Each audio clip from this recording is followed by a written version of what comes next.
The Holy Gospel according to Luke, the 15th chapter. Glory to you, Lord. Now all the tax collectors and sinners were coming near to listen to Jesus. And the Pharisees and the scribes were grumbling and saying, "This fellow welcomes sinners and eats with them." So he told them this parable. And this is a familiar parable, the prodigal son. There was a man who had 2 sons. The younger of them said to his father, "Father, give me the share of the property that will belong to me." So he divided his property between them. A few days later, the younger son gathered all he had and traveled to a distant country, and there he squandered his property in dissolute living. When he had spent everything, a severe famine took place throughout that country, and he began to be in need.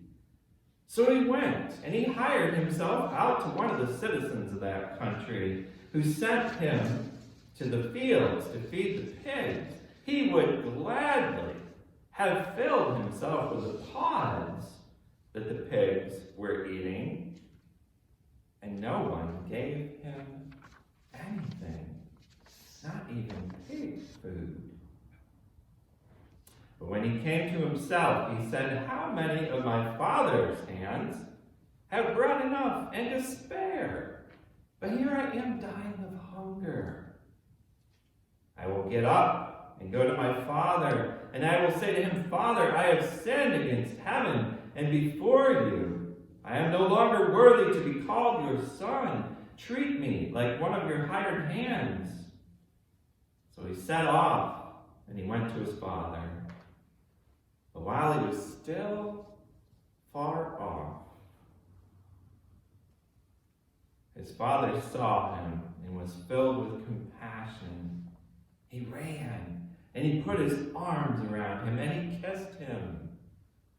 Then the son said to him, 'Father, I have sinned against heaven and before you. I am no longer worthy to be called your son.' But the father said to his slaves, 'Quickly, bring out a robe, the very best one, and put it on him. Put a ring on his finger and sandals on his feet. And get the fatted calf and kill it. And let us eat and celebrate.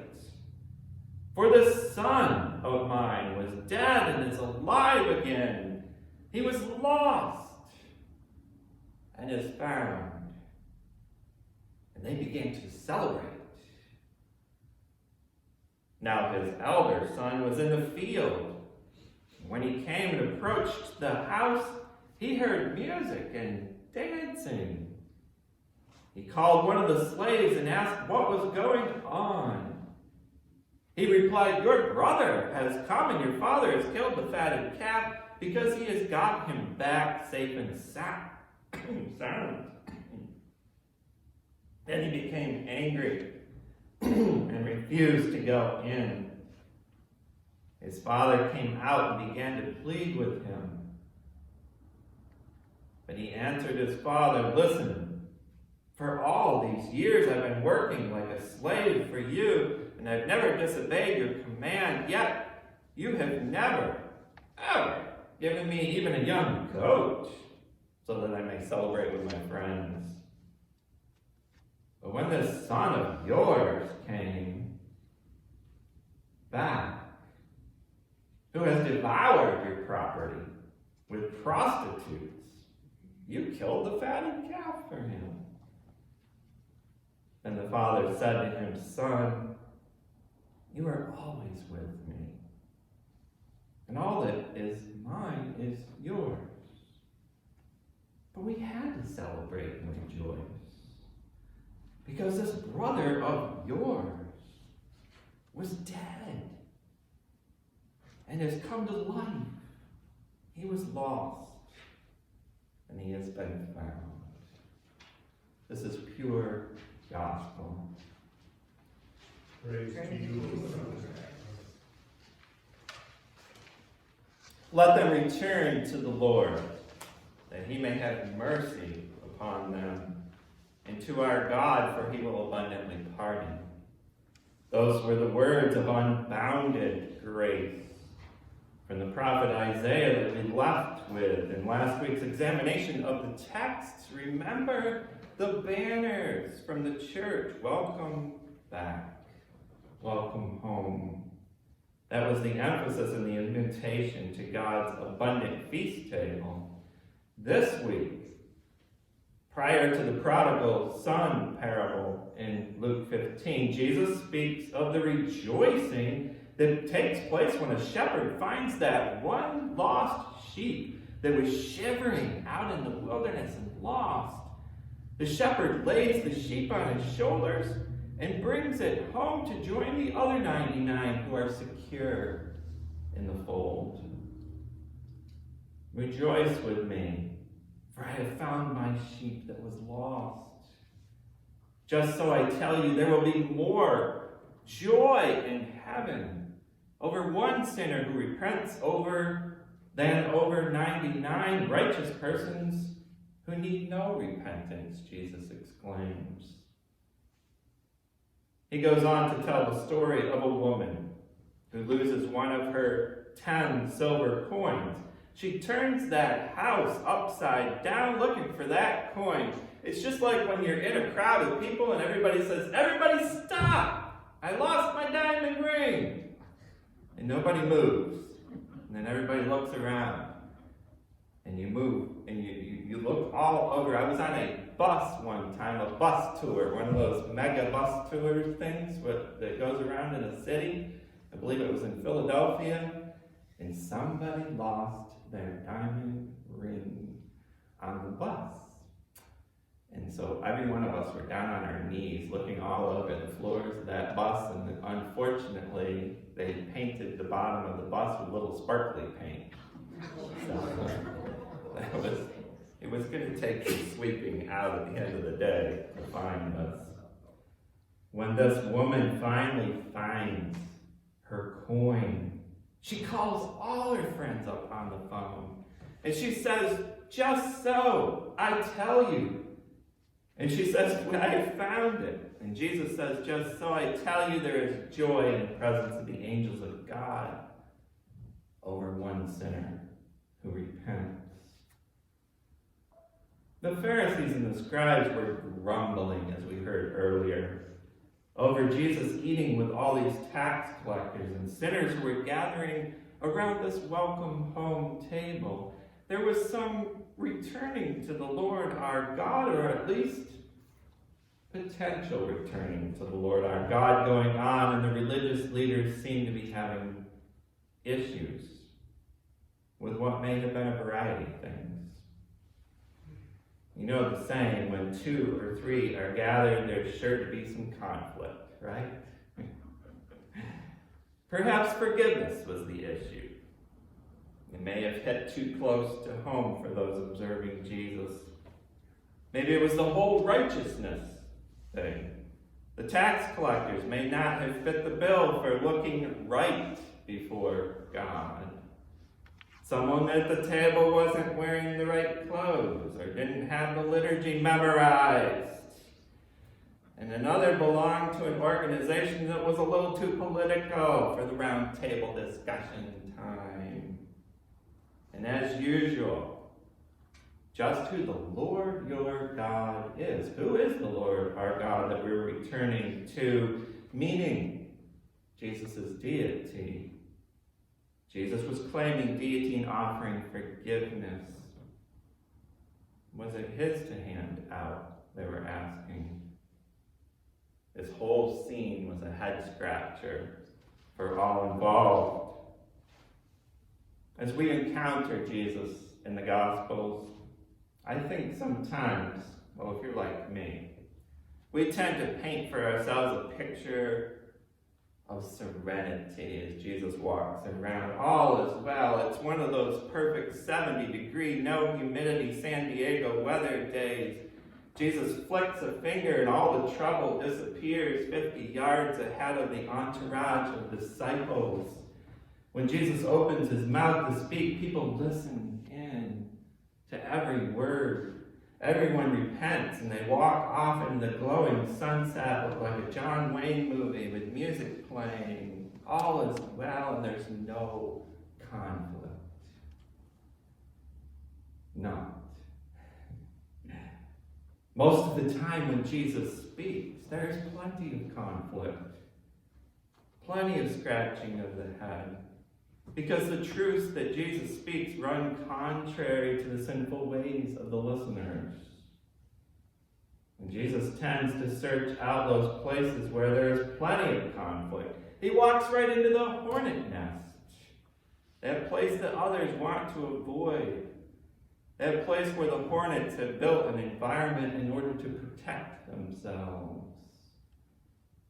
Jesus also walks into the places where the lost sheep have found their temporary safe places, away from whatever it is that they are hiding from.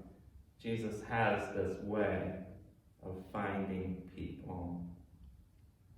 You know, God has a history of doing this right from Genesis.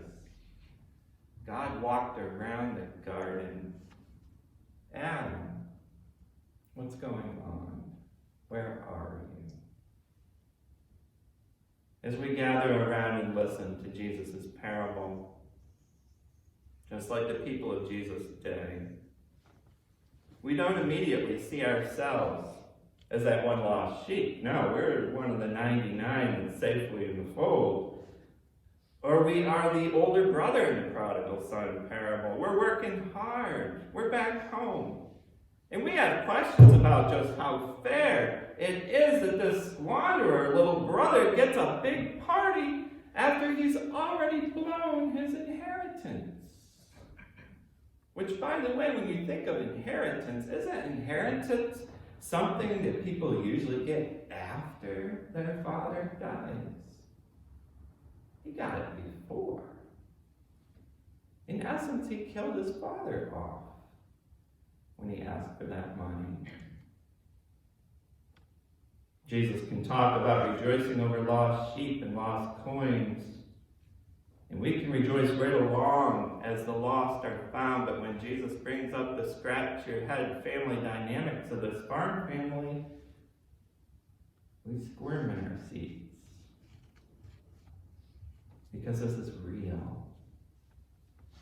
There's not one person within the earshot of this gospel lesson who is not affected by the realities of the toughest type of human relationship, the human family, and family drama. I invite you to read this parable over at least 2 more times this week. And each time you read it, you'll find yet another relationship conflict at work within the story. The younger brother, the older brother, their lenses, the father, the slaves, the fatted calf didn't make out so good, the townspeople in the distant country, every single one of them is touched. And as you step into each new year of your life, and every time you say hello or goodbye to a new person in your life, you'll look at this story differently every time you read it. Jesus, the Word made flesh, nails the human condition in this story. Jesus makes it real. God knows the human condition. God knows about the unresolved conflict that exists within our families. And this isn't just about families. It's about the conflict that exists in all of our relationships. Yes, let's say it, even the church. And the issues are never cut and dry. There's some good, valid, arguable reasons on both sides of issues for us to fuss and fight about. If it was cut and dry, we'd all stay in our neutral corners and leave each other alone, right? Every week there seems to be a new issue that crops up in the ELCA. Please don't Google ELCA unless you're ready to read about conflict. It's there. And God knows it. God knows about our neighbor that we want to run back into the house and hide from instead of being face to face with them on the sidewalk. Maybe the fence isn't tall enough. God knows the people that have hurt us so badly. And God knows that we feel guilty for hurting people so many years ago. And we hold on to it. And we just hurt inside because we just don't know how to fix it. God knows that we are lost.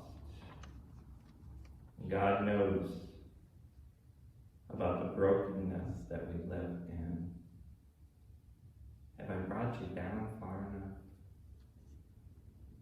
How about some grace and some good news?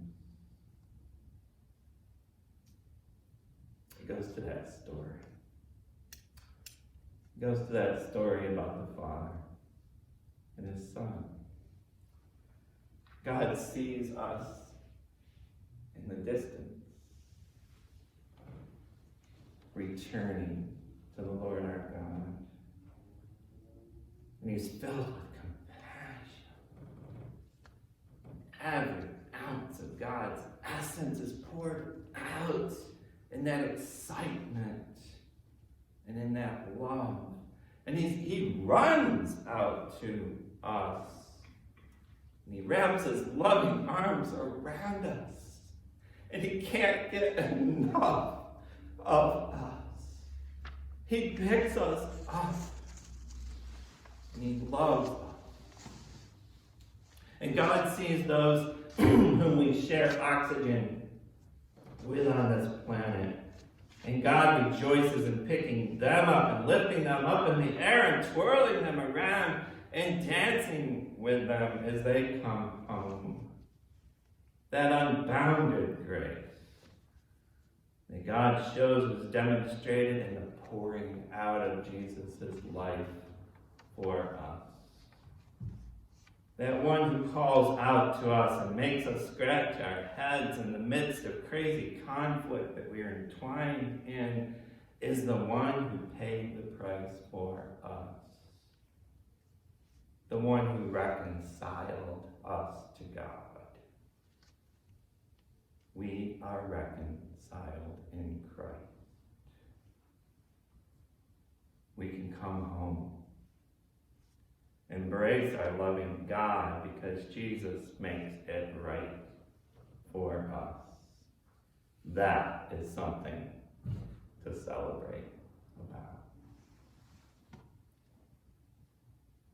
God pulls all of creation together. Along with the hosts of heaven, God stands in knee-deep pig mud in the midst of Russian tanks and Ukrainian tanks bombing each other, assaulting each other, in the midst of church arguments, at family funerals, at family Thanksgiving dinner tables, in the aisles of Congress even, if you can imagine that. And God says, wait, I have an announcement to make. It's time to celebrate and rejoice. Because this brother of yours was dead and has come to life. He was lost, but now he's found. Amen.